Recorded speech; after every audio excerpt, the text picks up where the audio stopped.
Welcome to the Masters in Motion podcast, where we empower Masters athletes to reach their full potential. Join us as we delve into the world of CrossFit and showcase the strength, resilience, and determination of Masters athletes, because we love this sport. I'm Jason Grubb with Rick Stevenson. We are back from the Masters Fitness Championship. We're recovered and super excited to jump into today's podcast because we met a lot of you out there at MFC that listened to the podcast. So thank you all. Rick, how cool was that? That was really nice. First of all, it's great to be back. Great to be talking to you. Fortunately, I'm seeing you via video now. But thank you to everyone who came up and introduced yourself and said you listen. That means a lot. That means that there are some people out there that are paying attention, whether or not you agree with us or disagree with us. But we're talking about the Masters community, and what a weekend for the Masters community it was on all fronts. We will talk about all of our highlights, kind of our takeaways.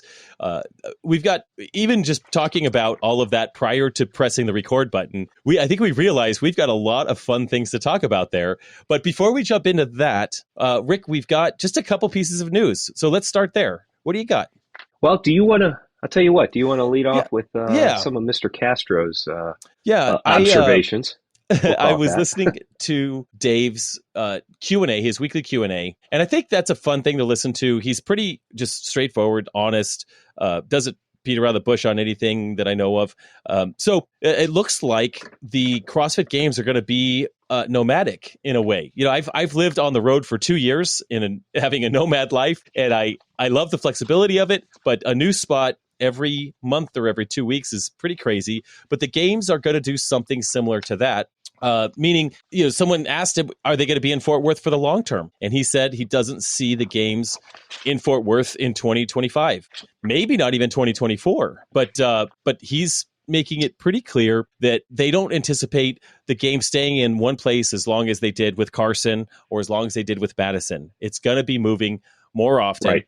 Which I think, as a fan of the sport, that's kind of exciting. Like I don't mind seeing it in different locations, give the athletes a different challenges of the locations. I mean, Fort Worth is going to be blasted hot. People have expressed all of their thoughts and opinions on that, and Dave said that 95% of the events will be inside anyway. So whatever, they'll figure it out in Fort Worth. But imagine if the games did actually make their way to where the CrossFit headquarters are. If it was in Denver, Colorado, you've got athletes figuring out altitude or in another country. I mean, who knows where this thing could go? Yeah. But Dave, he wants to go. He wants to go overseas. There's no doubt. He said if he's running it, it'll move around. So that's cool, fun. I mean, they had their reasons. The first we'll exclude the ranch from that because as it was in its infancy at that time, more like what they call it, a fitness barbecue, backyard barbecue kind of style. Yeah. But they had their reasons for being in Carson for that many years, and then they had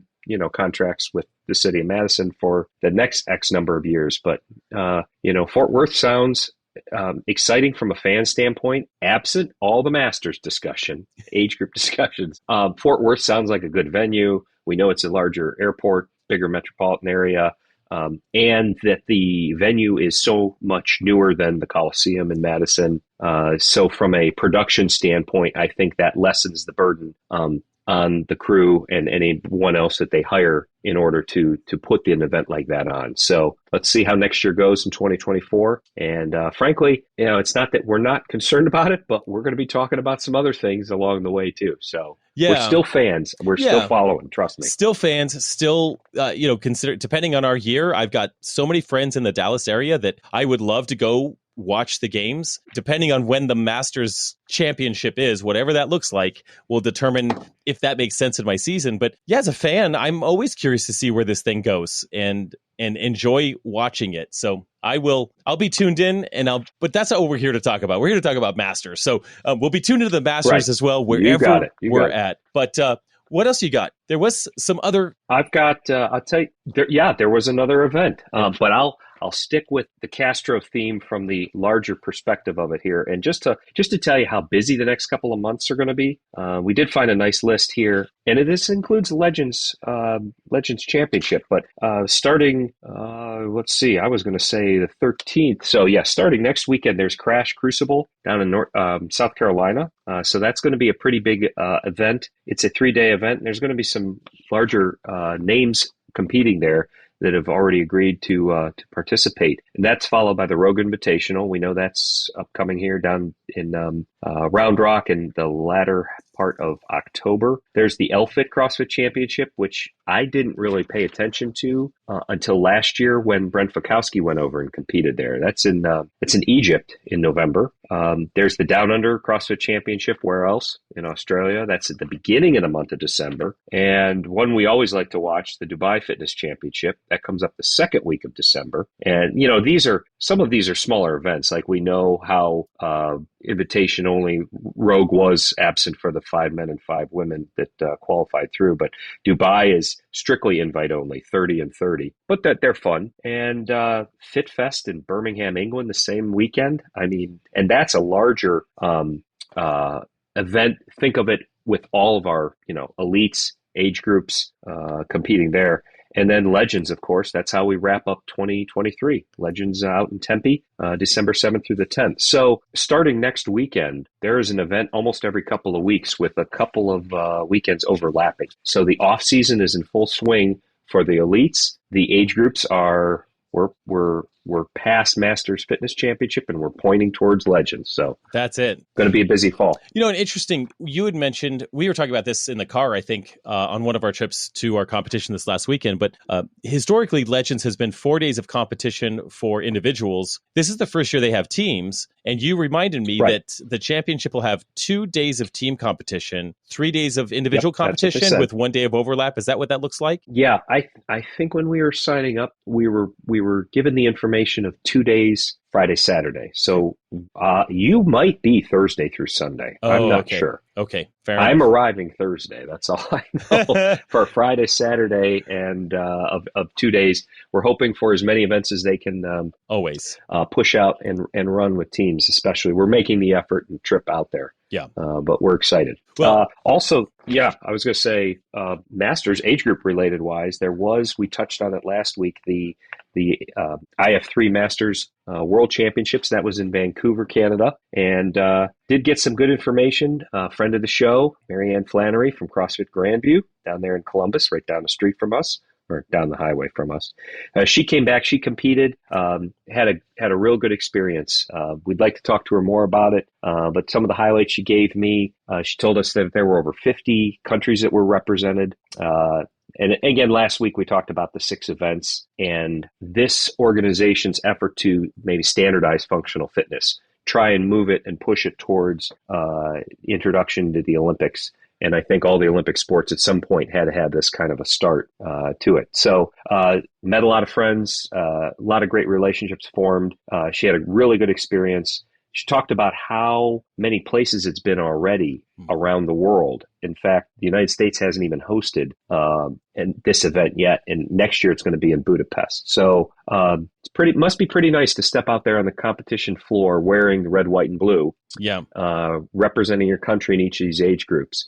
A little bit more from it, but Marianne, I'm glad you competed. Thank you very much for that information. And I bet you we're going to, as that event grows, wherever it falls in the calendar and however they do it, we're going to probably hear more from them in the future. And that's encouraging because it's very supportive of the Masters community. Is there a qualifier for that one, Rick? Is that how? Yes, there was. Okay. Yes. I see. Yeah. Okay. Yeah, that's how they did that. I don't know the specifics or the details, but once they got through, again, we should probably talk to somebody and find that out. But that's, we knew a lot of the names that were going too. We did. That's the other interesting part. And it's us against the world. Someone who just aged up into my age group, Tony Kurtz, I saw on Instagram that I think he took first place in his category out there. And not surprising, the dude is a monster. He's an absolute beast. Yeah. And Tony, if you listen to this podcast, I have my eye on you, man. I know you're coming. I know you're coming, Mr. 45-year-old.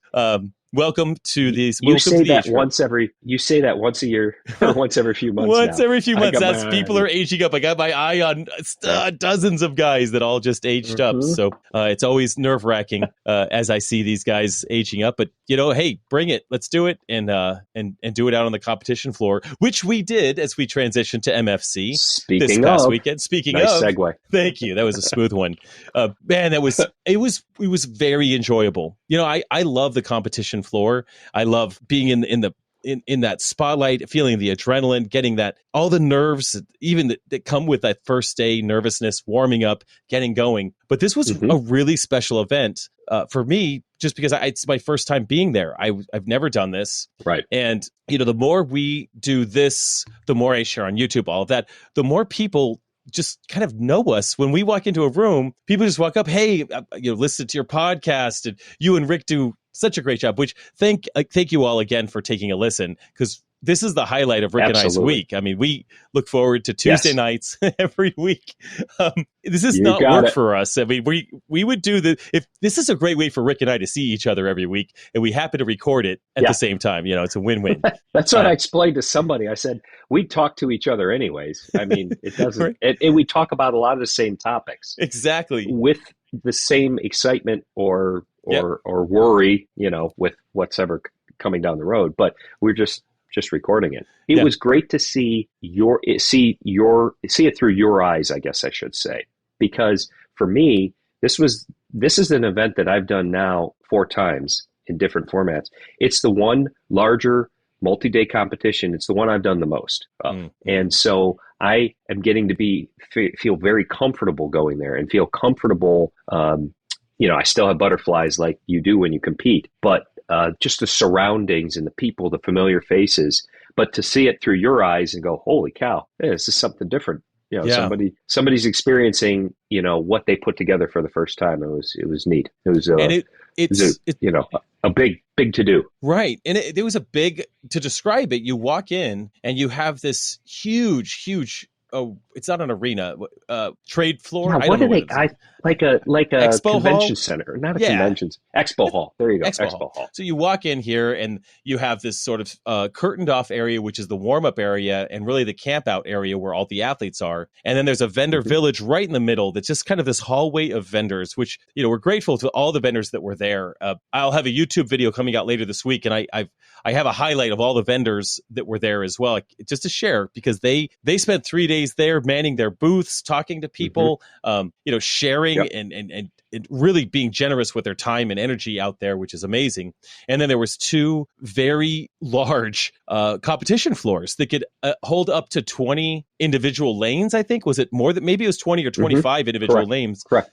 When you got oriented in a perpendicular fashion, different this year than last year. Really, but space was good. The judging, I'll tell you, the judging was top notch. I've been to some larger competitions. In fact, even at Legends last year, I will say that there was it was on a critique, but you have to work with volunteers. I mean, that's just a standard situation. Judges are there volunteering, and there was a little bit of discrepancy last year, personally, that I've experienced in judging at Legends. I see the same judges at different competitions. Some of the top-notch games judges I've seen at multiple competitions were here, and they were great. I mean, if there was a no rep called, it was a correct no rep. I've got a judge that was in front of me counting crossovers, and they've just got to be the most complicated thing to count. And he had his hand open counting all 20 crossovers. It was truly amazing. I had a great time with the staff, the volunteers. It was very well organized. I knew where to be at all times. It ran dead on time, even when they had that medical emergency one morning. I think that maybe set the entire competition that day back by maybe 3 minutes, if that. It was just, and that guy's okay, thank God. Everything worked out fine, but just really well run, well judged, crazy programmed. We've talked about that in previous episodes. It was a very heavy comp. But that's my first reaction was like, well done. I know this is their 4th year. It gets more polished every year, or at least that's what I've heard. Right. But this year was really a great experience. Well, I will tell you, and here now with some perspective from that, I thought last year, 2022, there were a couple of hiccups in terms at the time how large they were. They were short on volunteers or short on judges.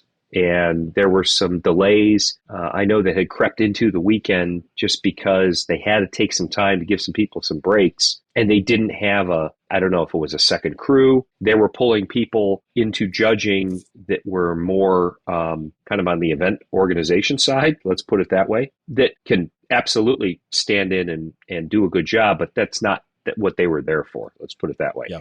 This year, Didn't see any of that. Yeah. It was again, truly well run, clear, having it be inside. Thank goodness there were no weather delays, although the weather was gorgeous all weekend. It really was.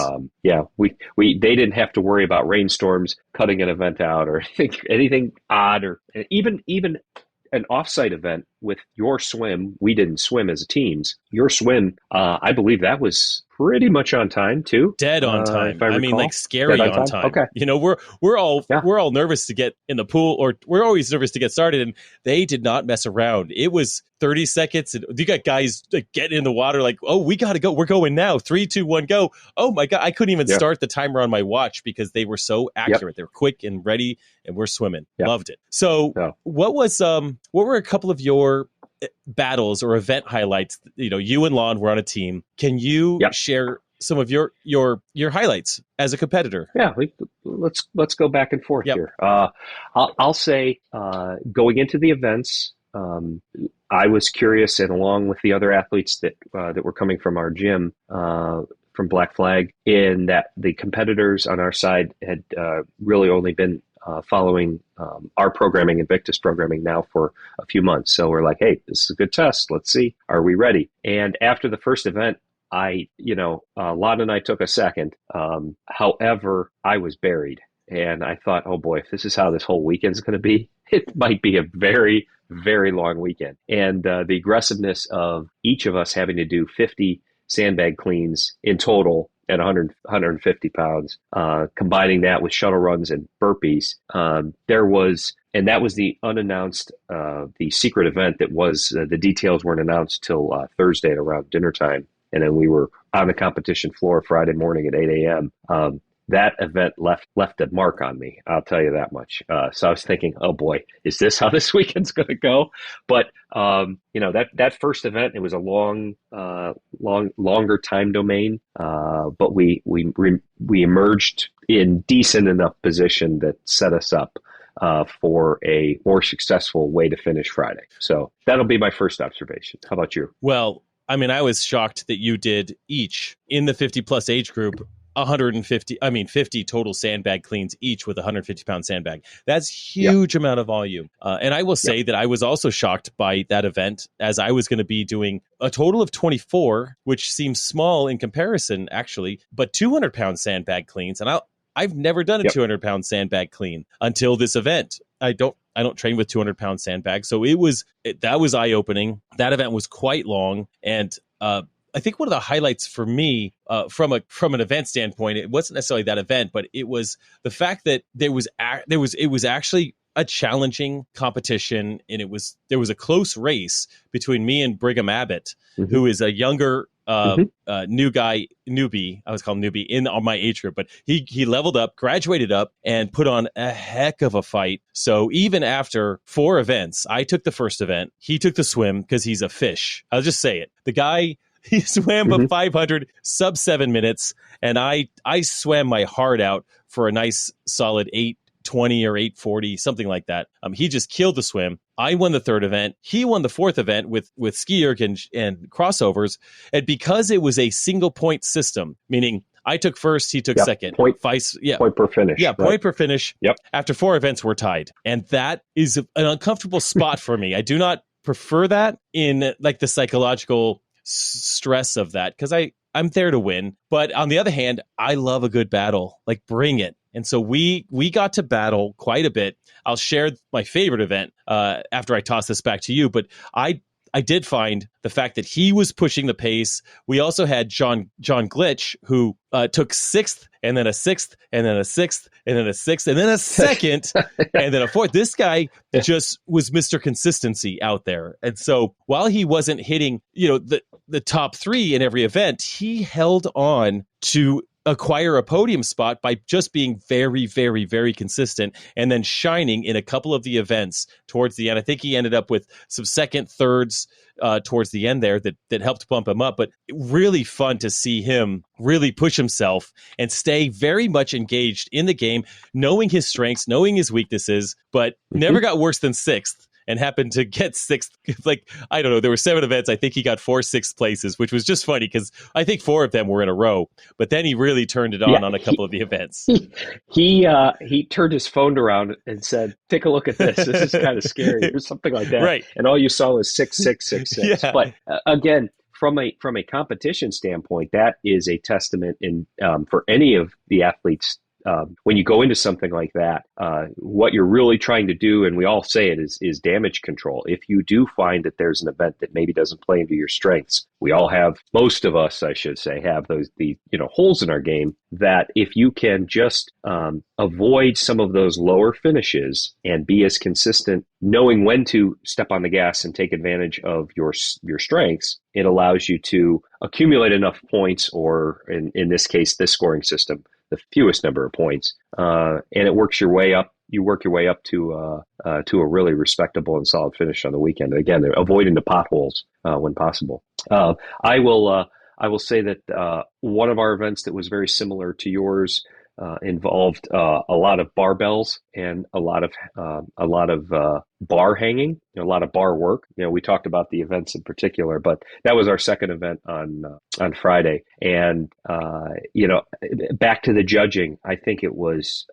they were watching us. Hats off to Dave, who judged us.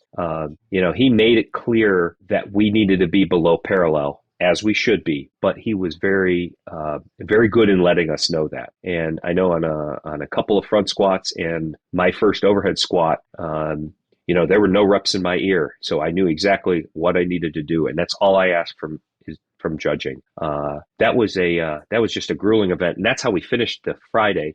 And I shouldn't even say Friday because it wasn't even 11 in the morning and we were done at that point. But that's how we finished our day. And we had just, the sandbags had manhandled us and the bar work was long and really no room to hide. So that was we took an event win on that test. And so, we ended the day tied for first. But I thought, oh, gosh, this is going to be quite a battle all weekend. So yeah, when I was watching you guys do it was a version of our workout. For the individuals, it was called Triple Threat, but it had a lot of bar work and then gymnastics work on the pull-up bar. Gymnastics. So yeah, watching you guys do that, you were time under tension for straight up 18 minutes or something like that, whatever the time frame was. Yep. I was blown away at the volume that you achieved in that first day, between the sandbag cleans, the amount of back squats, front squats, overhead squats, pull-ups, toes to bar. I mean, just insane. And yeah, everything. Holding a barbell overhead. And congratulations to Lon in particular. He's not 100%. And to have him as a partner, you guys went out there to have fun, and then you smelled blood, and you guys laid it down and just sold. You're like, okay, you know what? 100% or not, we're going for this win. And you guys ended up cleaning house.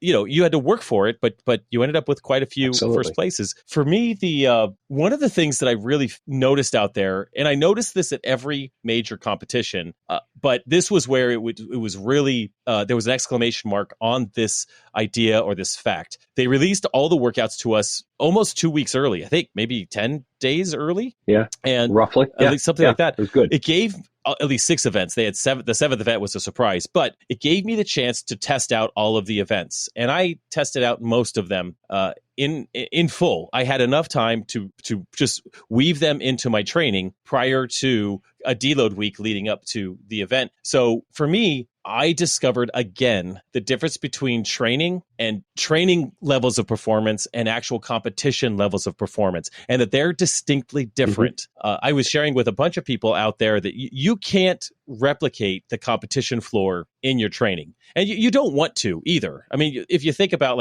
Michael Phelps or Usain Bolt, when they're doing an all-out effort at the Olympics, that is reserved for competition. They're not training all-out sprints. Olympic lifters, they rarely will max out except for that day of competition. You build to peak there, and there's a new level of performance that happens on the competition floor, which is different from training. Training is very different. So to just share, there was an event that we had. I can't remember what it was called. I don't, because there were just so many fun names for these. But it started with in a 3-minute window. You had a 300-meter row. Oh yeah, yep. 300-meter row, 3 deadlifts at 365 for me, and 3 legless rope climbs. And then in the remaining time of the 3 minutes, you have to accumulate as much handstand walking as you can in 25-foot segments. So nothing counts less than 25 feet. Okay, That's the workout. You rest a minute, do it again, rest a minute, do it again. You've got 3 segments or 3 intervals to try to accumulate 150 feet of handstand walking. And that would be your time if you were to finish that. Okay, so I'm in training, and I've got to do this as the last piece that I'm going to do in one of my training sessions. I get through round 1. I get through the row. I get through the deadlifts. I get through 3 legless rope climbs with 20 seconds to go down and back on a handstand walk. And I sprint this handstand walk. I get 50 feet in. I rest a minute. I'm super fatigued. Round 2, I don't get through the rope climbs. I don't even get to the handstand walk. I take an extra 30 seconds of break. Instead of a minute, I took 90 seconds for round 3 to see if I could get to the handstand walk. I finished my 3rd rope climb at the buzzer, had no time for the handstand walk. So on the competition day, you saw me trying to navigate around and listen to athlete briefings with the 30-year-old females. I was listening to their briefing, trying to understand, like, what if we don't finish? What do we get points for, right? Do we get points for the row, points for the deadlift? I was this really bothered you going into it bothered me so much. It was I wanted to know, like, should I slow down on the 2nd round in order to maximize my effort in the 3rd round? Do I get credit for rope climbs, or if I don't do the rope climbs in round 2 and I just row for 3 minutes very slowly and conserve my energy and then blast through round 3? I was all strategizing, and honestly, I was actually strategizing with Rudy Berger's. He and his wife, Lynette, we were out there chatting, and she said, well, why don't you just finish? If you finish, you don't have to worry about it. And I was like, well, I could just try to finish. Light bulb. Okay, let me just try that. I'll just try to finish. So maybe I'll just go really fast and try to finish. I didn't have that confidence. I always have a backup plan, but I got out there on the competition floor. You were there. I did the row as in a minute. That was my plan. Do my deadlifts. I ripped through the rope climbs a little faster, way faster than practice. And I have almost a minute. Maybe I have got 50 seconds, and I bust through 100 feet of handstand walking. I only have 50 feet left to go for round 2. And so I have all of this adrenaline and motivation, like, okay, I could do 50 feet. Let me just get through these rope climbs. Let me make sure that I get them. And I got that 50 feet in. I finished. I didn't even have to go to round 3. But it just reminded me, like, you can actually lean into the fact that your body, if you've trained well, your body has a different gear of performance in competition. There's just a little more there than you can replicate when it's just you by yourself in a gym after you've done heavy squats and your snatch and all the work that you've done that day. And now you're trying this. Like, that's not the freshness that you feel at competition. And I've done a lot of huge competitions, and it seems like I've just got to be reminded of this every single time I go out there. Like, you have a different gear. Lean into it. Be careful. Don't overdo it, because you can use that adrenaline and you can burn yourself out too soon. But if you plan it and use that energy wisely, shoot. In this workout, it was much better. And in other workouts, I found myself minutes faster. Minutes in it than in practice, which is just wild, really wild. You do get a second gear, and the other thought is trust your training. Yes, if you've trained appropriately, because that second gear should be there. And I think we found it as a team. You ran through more of these, or parts of each of them, as best you could. I didn't do as much of run through one, as Lon lives not anywhere near me. So subbed in a good partner here, but those are the only 2 that I touched. So a lot of it was, how were we going to work together as a team? And again, we're taking very different paths this off season. You're sticking with the individual route. And I said, well, I wanted to really focus on, these events are allowing us to try teams. I'm going to take advantage of that. I just like the way the mindset was of having to work together, having to strategize together. the work rest aspect to it allowed you to push just a little bit harder during your interval of work. One thing being those first two events that I talked about, there was really no time to rest. So I felt like I was an individual athlete all over again. It was just start, stop, work the entire time. But the being a part of a team, I almost would suggest as an advantage, the more that you can practice in training team competition style events, to get that feeling. You can replicate it, I'm sure, a little bit with interval style. But the communication and one little story I'll tell you on, speaking of our rope climb event, the joke with Lon and myself afterwards, I'll let you hear it. And I know I've told you that is, we had to accumulate 25 rope climbs. I forget, maybe 12-minute window. The buy-in to a partner working was 10 deadlifts. Our deadlifts were, relatively light, 185 pounds. You do 10 deadlifts and then you go climb ropes until you're tired, and you come back, you tag your partner, and they do their buy-in and then the rope climb. We knew that event, because of our situation, was going to favor myself a little bit more than Lon. So I started out, did my deadlifts, did it for many more rope climbs than I did in training. Thought, okay, I felt good. Here, Jason, here's your second gear you were just talking about.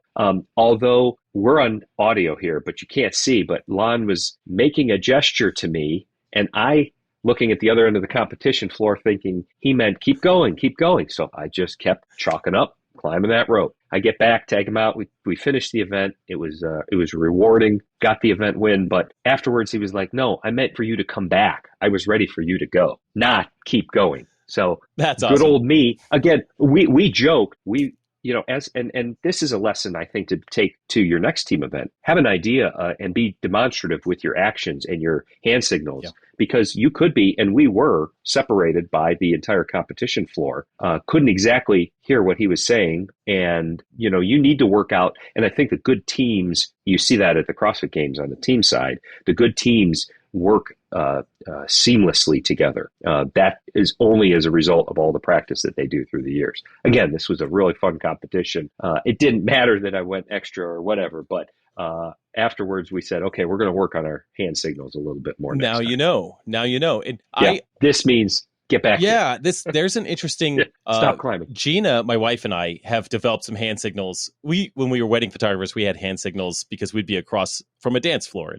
She'd be shooting one thing, I'd be shooting the other thing, and we'd have to figure that out. But I've noticed at the games or at Wadapalooza last year, I would look at her and she would give me some sort of hand signals. Like there was a hurry up hand signal. Like you've got to go. Like you got to get going. Another hand signal of you're fine. Like, you're okay. You could tap the brakes. And I actually found I was doing the triple threat. So all of the back squats, front squats, shoulder to overhead, toes to bar, pull-ups, all of that. I actually had a hard time knowing exactly where I was at. Even though we were progressing down the line as we did each movement, it was still every once in a while difficult to know far down on my right side, far down on my left side, where people were at in relation to me. And so I was making eye contact with one of my clients out there. She was giving me the it's okay, you could tap the brakes, you're fine head nod, which was really nice, so that I could just rest easy. Although I still kept going to make sure no one's going to catch me on this one. But I think that's really fun to have someone you can look at if you can make that eye contact as an individual, because they can look up and down and let you know. I mean, they're not foolproof, but they can kind of let you know where you're at. If you feel confused, you can kind of look at them and make that eye contact. And even an eye contact, you can know what they're saying. Hand gestures are even better. Yes. That's experience. Yes. Remember, that's just not showing up to my first competition, 3, 2, 1, go. I am going to go from 0 to 60 in 3 seconds, and I'm going to burn the house down. And then when I'm across the finish line, we'll just see where I finish. That we've all gone through that. That's us as younger, inexperienced athletes. Yeah. As you become a more well-rounded competitor, you certainly learned some of those tips. Now, most of the time I'm chasing somebody. I'll be completely honest. I'm not in your position. So I don't care what the hand signal is. I know I got to keep moving because I'm struggling. So let's just be perfectly clear. There was a couple of those events where I was able to look around and tap the brakes to conserve energy and save for the future. I even had this oh gosh, she had to be a 60 plus athlete. She was so sweet. In I finished across the finish line. She's like, Jason, you're supposed to finish these workouts. It was the triple threat. And I could slow down. I didn't do. Oh, yeah. I was like, well, okay. And so by the last workout, she's like, you better finish this one. And I was like, okay, I will finish this one just for you. I will finish this workout, which I did. But I'll tell you the best race, the funnest race that I had out there was the morning of the last day. Brigham Abbott was again.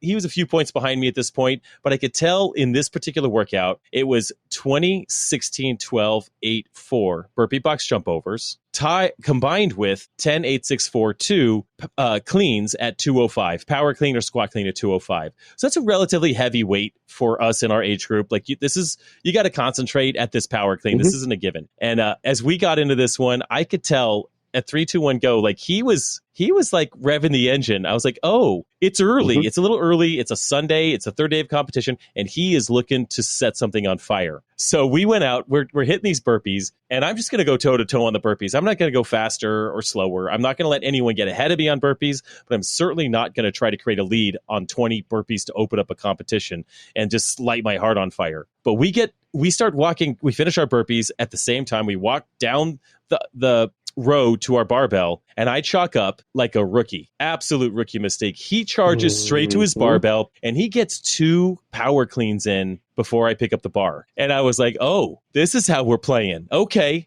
Whoopsies. Let's do this. And I can't go faster. Now we're toe to toe, but he's got 2 reps on me. And so we get through the set of 10. He gets over the burpees. He's got 2 burpees on me. I catch up. I'm within 1 burpee. He gets to the power cleans on the set of 8. He's back to 2 reps ahead of me. I can't go faster on the power cleans. I have 1 speed on those. We get back to the burpees. We get back to the 6 power cleans, and I'm moving a little. He's moving a little slower. I've got maybe 1 burpee caught up on him. Now he's only 1 ahead of me. We get back to the burpees. I think we did 8, right? Now we're both walking to the barbell. And in my brain, here's what I'm thinking. Okay, after these 4 power cleans, I'm going to run to the box and I am going to explode my heart on these last 4 burpee box jump overs. This isn't going to be a step down, step up, jump over.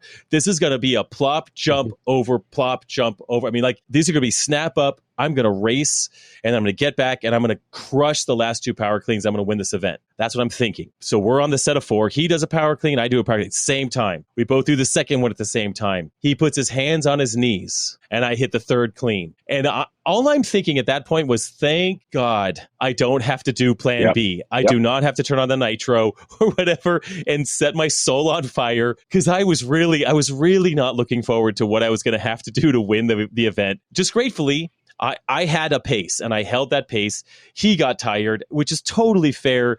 Honestly, he pushed me so hard in that event that kudos to him for pushing that hard for that long and then just hitting the wall. He hit a wall and I had just a little more to go. It just had to do with what we had in reserves. It's fine. But I was super impressed with his effort there. It was insane. I got to the burpee box jump overs, got back to the barbell, did my 2, crossed the finish line. He got second and it was an amazing event. Whenever you get a chance to truly race for 7 or 8 minutes with somebody toe to toe, like, oh man, it makes me excited. You 2 were next to each other in the same, next to each other in the lanes. You didn't have to look all the way down the competition floor and find him. It was great. They set you up. Right and together. I had the favorable position. We both faced in one direction on our cleans, and I was looking at his back. So, but that's not. It is favorable, but he was listening. We were talking afterwards. He heard my barbell go down. He knew exactly where I was at. He's not stupid. He knows the game. He knew where I was at. Yeah. I'm watching him, and we get back to those burpees every time, and I'm like, all I'm thinking in my head is like, bro, we are going way too fast. And this was another example where the actual event, I tested this and barely finished under the 11-minute time cap. We finished this workout in 7.5 minutes or something like that. Like the actual performance on the floor was 30% faster. 30%, Rick. That's craziness. That's a big number. That's the competition floor. That's how it goes. I should. We had again a version of yours, maybe just a few extra cleans because it was a partner partner event. But you said you could, based on where you both were standing and facing, they had everybody face the same direction. I should send you the picture tonight so you can post in the show notes. I haven't posted this picture. It's hilarious. As many competitions as I've done in my life, you think I'd figure out which direction to do the cleans. I should have asked my judge. I knew I was going to get to the bar before Lon based on our burpee box jump overs. He was the last to go, so I would have that step advantage. There's a great picture someone caught of me doing the clean the wrong direction, and the absolute look of terror on the judge's face pointing at me, hey, and I heard her, hey, basically, hey, dummy, turn around. So I kept doing cleans, turned around, did my cleans the right way. And then I did a couple extra. Well, I threw our numbers off, and Lon, I apologize, because I wasn't sure she counted those of me facing the wrong direction. So again, I say that to point out that, yes, as many as I've done, I pride myself on getting out there, checking with all the little details with directions and spacing and where to be and what to do. Here, I didn't even think of which direction. I saw a barbell and went to it. I saw that. I watched it. I watched it happen. Yeah, it's a funny picture. Yeah, it's in person. Hey, dummy, you were frantic. turn around. It was a frantic, oh crap moment. I'm on the wrong side. You moved from one side of the barbell to the other side. I'm pretty sure you actually walked around the bar instead of over. I don't remember, but you did get to the other side fast. It was very fast. And that was in the first round. Yeah. We were certainly not in the lead at that point. No. And I was like, oh boy, did I just cost us? I know. But again, pacing. I wanted to say something about the entire experience there. We said it was great to meet a lot of new faces and friends and people, but to connect, being now the fourth time I've been there, to connect with old friends that I have seen there year after year, and the folks that are running the competition, that's what made it so special. I mean, to come back and, it was like old home week. You knew from the rosters who was going to be there, but then again, seeing the same judges and, Kyle and Heath and the crew there, it was just nice to see and connect again.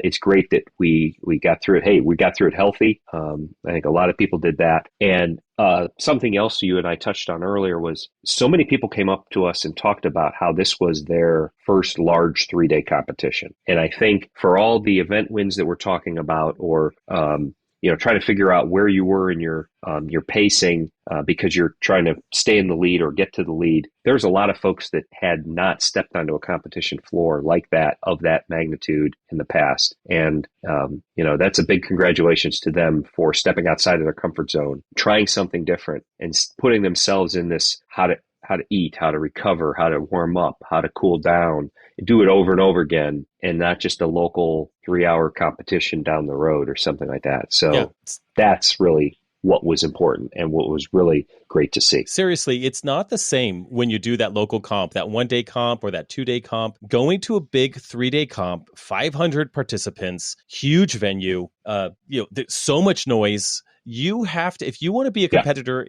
and do large events like that, you've got to get out there and put in the reps on the competition floor. You have to learn what it's like to, like you said, fuel throughout the day or stay in a hotel. How do you make your meals? Do you eat in person there? Do you pay $16 for a bowl of rice and some chicken, or do you bring your own food? And how do you manage all of that? And then how do you recover at night? All of those things you can't train for that. You just have to put yourself out there, expose yourself to all of the elements of that, the anxiety, the excitement, the adrenaline, the hunger that comes in. I don't know about you, but I do know about you. You and I were starving at the end of every day. We went back to the hotel and just mowed down all the devoured food. But you got to get into a space like that to practice, so that when you get to a Legends or the Games or Wadapalooza or whatever future comp, Masters Fitness Championship next year, the more reps you get in, the more comfortable you're at in that space, the more experience you have, which again, it's different than training. It's different than anything. For a lot of us in our 30s, 40s, 50s, 60s haven't competed in something like this since we were teenagers, maybe. And it brings all those experiences back. But get the reps in. It's you and I talked to so many people out there. Like you said, it was their first competition. I had quite a few people tell me it's such an honor at a competition to hear this, that they were there because I've been a part of inspiring them to compete or to even start CrossFit. So Correct. amazing place to be able to be hands-on and see everyone there. So and also I'll say I don't know, and we'll never know actual numbers, but I thought it was well attended away from the competitors. Yep. I thought there was a fair amount of fans that were there. It's friends, family, gym members, interested. Who knows how many local folks from Fort Wayne just were looking for something to do and wandered in. Maybe they did. I don't know. But those events need to sell tickets. They need that revenue. It's not just the revenue from athletes signing up, but for all the support was there from people that are important to you or around you. That was great to see. I mean, the stands, here's a comparison from last year to this year. And I think I told you there was a lot less stands. They took that out, realized that it was more valuable to put up a larger floor space, which was, certainly the right call. And again, those stands weren't that full because people were just standing around the floors themselves. I mean, without selling tickets and without the support, it would just be a bunch of athletes milling around, and it's just not the same feeling. So the crowds got loud. Yeah, they did. Depending on who was on the floor at what time and at what point in the event, and that was pretty exciting to be a part of. I know I was able to witness a lot of those, depending on what the age group was whether it was 60 to 64 or the 30 to 34 women. As somebody was marching down the floor and they got closer and closer to finish, the noise started to build, and it was pretty exciting there.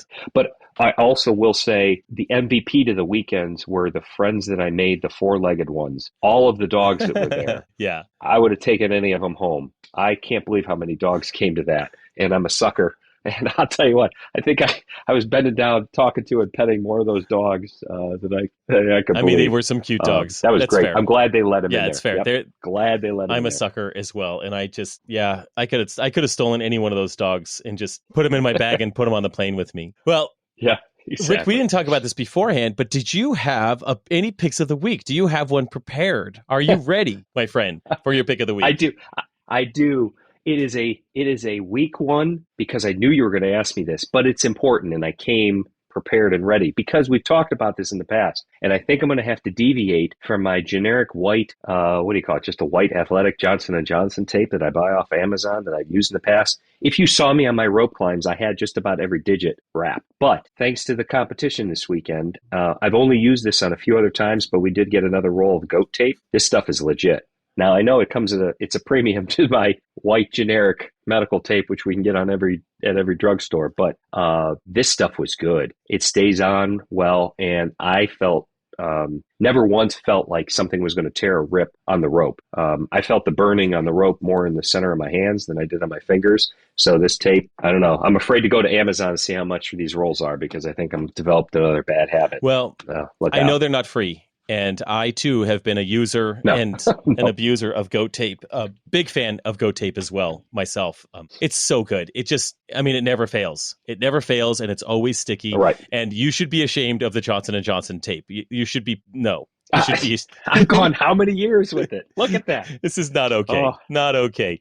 All right, something from the budget's going to have to get cut out if I'm going to start a goat tape. I understand. Now. We'll figure this out. That's it. All right, we're going low bandwidth on the podcast in the future in order to afford the goat tape for sure. Correct. Goat tape. Yep. Right here. I have a pick of the week, and I haven't shared this in a while, but I thought I would share it as a pick, and it's very biased. It's I'm just going to disclose that it's biased. It is something of my own. And it's something that I launched on August 1st or 2nd, like the Monday after the CrossFit Games. I launched the Masters program, Boulder Athlete, and I haven't shared a ton on the podcast about it because it's separate, it's unique, but it is for Masters, right? And we've been. We're 2 months into this thing now, and we've got a lot of athletes and a lot of familiar faces in there at this point, competitors that I've seen out there, competitors I've seen in different programs that I've been in the past. Now they're in my program, and it's an honor to have all the athletes in there. And I want to throw that out as a pick of the week. I felt well prepared for an off-season comp, and I felt like I could give my best and push myself out there this past weekend without concern for injury, without concern about my capacity.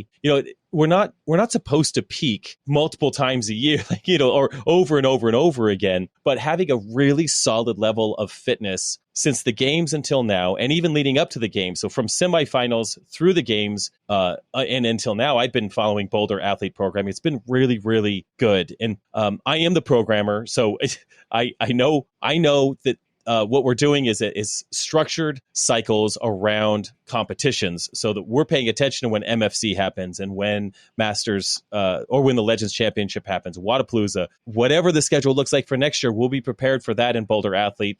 It's designed by a Masters athlete, myself, for Masters, exclusively for Masters.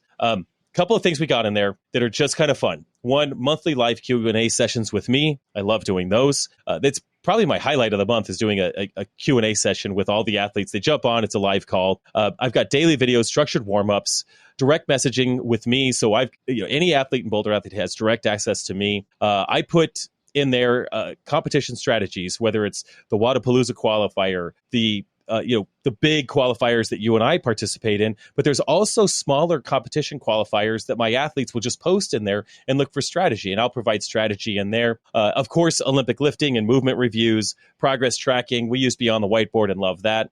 We also have recipes and some nutrition in there as well. But in this program, we've had a 3-day free trial for the past 2 months. And I had a number of athletes at the competition say like, hey, can I take a look at the week of the programming? And I was like, there's a 3-day free trial. And I was like, as soon as I kept saying that out loud, I was like, I don't like it. I don't like the 3 days. So I sent a message to the admin over Beyond the Whiteboard Saturday night at 11 p.m. I said, hey, if it's not too hard, can we make that a 7-day free trial so people can see a full week of programming? And if it's not too much trouble, just do it. Like, I didn't want to look at my email on Sunday and even imagine if that was happening. But I said that at 11 o'clock at night Saturday. At 11:01, I got an email back saying, done. So we've got a 7-day free trial. Now, wow. I don't. There's some customer service for bad. you. Holy cow. I like that. Jeez. I like some guys checking his email at 11 o'clock at night. And so that was great. So we've got a 7-day free trial.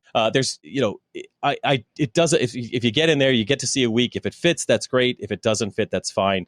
There's 3 tracks. There's a competitor track. There's a daily track. There's a minimal equipment track. If you sign up for Boulder Athlete, you have access to all of it. Doesn't matter. So it is a plug. Wanted to share that as my pick of the week. It will not, as much as I'd like to make that my pick of the week every week, Rick, I will hold back. I will just share that every once in a while. I'm very proud of it, and I'm really excited for where that's going to go. We're gonna do big things, but that's my pick of the week, and I'm standing by it. I'm a fan of GoTape. We'll put links to GoTape. We'll just link to Amazon, probably just Amazon on GoTape in the show notes.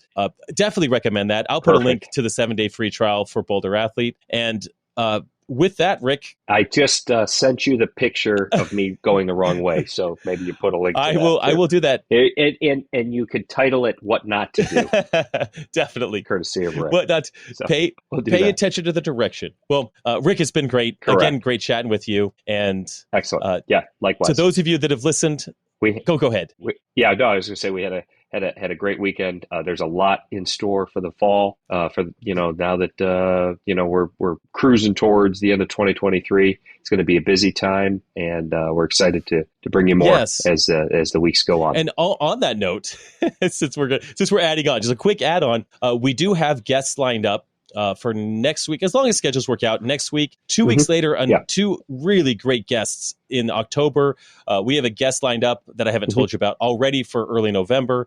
So we're going to have guests on here to share their stories, their background, relevant for Masters athletes. It's going to be really fun. We're going to take this podcast and continue to deliver everything we can get our hands on for Masters athletes, because we love it, right? Thanks for tuning in to the Masters in Motion podcast. If you found this episode to be helpful, we'd be so grateful if you could take a moment to leave us a 5-star rating on Apple Podcasts or your preferred podcast app. Your support helps us reach more listeners and grow our Masters community. Until next time, get bolder, not older. See ya.